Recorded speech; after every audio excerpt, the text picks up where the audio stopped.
নমস্কার সবাইকে। কেমন আছো তোমরা সবাই? আশা করি অনেক ভালো আছো। আমরাও অনেক ভালো আছি।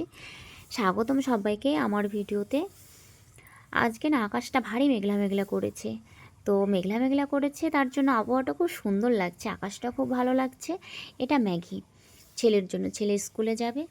আজকে না ভারী লেট হয়ে গেছে ঘুম থেকে উঠে সব কাজকর্ম সেরে জামাকাপড় ধুয়ে স্নান করে রান্না বসাতে সত্যিই খুব লেট হয়ে গেছে।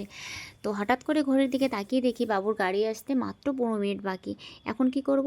এবার ভাতটাও তো প্রায় 15 মিনিট লাগবে হতে। তখন কি করলাম, ভাতের হাঁড়িটা নিচে নামিয়ে দিলাম আর মেয়েকে বললাম যে তুমি ম্যাগি নিয়ে আসো, আমি বাবুকে আজকে ম্যাগি করে দেবো, বাবু ম্যাগি খেয়েই যাবে। তো ওই যে ম্যাগি রান্না চলছে, অর্ধেক হয়েছে ম্যাগি রান্না।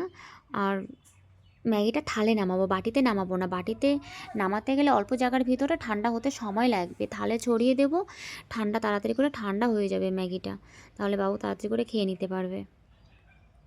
ছোটো বাচ্চা ম্যাগি খুব ভালোবাসে, না করবে না।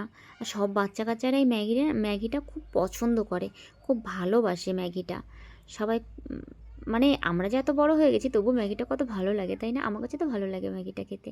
ছেলে এদিকে রেডি হয়ে গেছে আর আমার সবজিটা আগে হয়ে গেছিলো, সেই কারণে না বাটিতে মাছ দিয়ে বাবুকে বললাম এটা তুমি খেয়ে নাও। যেহেতু বাবু দেখেছিল যে মা মাছ রান্না করছিল, যদি না দিই তখন ওর একটা পিপাসা থেকে যাবে, হয়তো মনে মনে বলবে না কিছু, হয়তো ভাববে যে মাছ দিল না খেতে। তো পাশে এই যে কড়াইটাতে না কালকে ডাল রান্না করেছিলাম, ডালটা বেশি হয়ে গেছিলো, সেই ডালটা আজকে জাল দিয়ে আমি শুকিয়ে নিয়েছি। তো ডালটা আমি নামিয়ে নিলাম। ভালো লাগে একটু শুকিয়ে নিলে না, একটু মানে আলু মাখা টাইপের মতো নরম নরম, মানে ভালো লাগে আর কি খেতে। ওটা একটু পেঁয়াজ দিলে পরে সুন্দর লাগবে খেতে। বাবুর ম্যাগিও হয়ে গেছে। বাবুর মাছ খাওয়াটা হয়ে গেল, বাবু হাত ধুয়ে নিচ্ছে। বাবু বলছে মা তাড়াতাড়ি করো, আমার টাইম হয়ে গেল। হ্যাঁ সোনা, এই তো হয়ে গেল। ছেলের থেকে তো মায়েরই বেশি তাড়া, যেহেতু প্রত্যেকটা বাড়ির মাই কিন্তু ছেলেদের মেয়েকে স্কুলে তৈরি করার জন্য মানে তাড়াহুড়ো করে। আর সকালবেলাটা না সব মায়েদের একটু চাপ হয়ে যায়, এই রান্না বান্না কাজকর্ম করে না ছেলে মেয়েদেরকে স্কুলে পাঠানো সত্যিই খুব চাপের হয়ে যায়। কি করতে হবে, সংসার তো, এটাই তো আমাদের প্রিয়, তাই না? এই সংসারের মাধ্যমেই তো আমরা সুখ ভালোবাসা শান্তি সবই খুঁজে পাই, তাই না?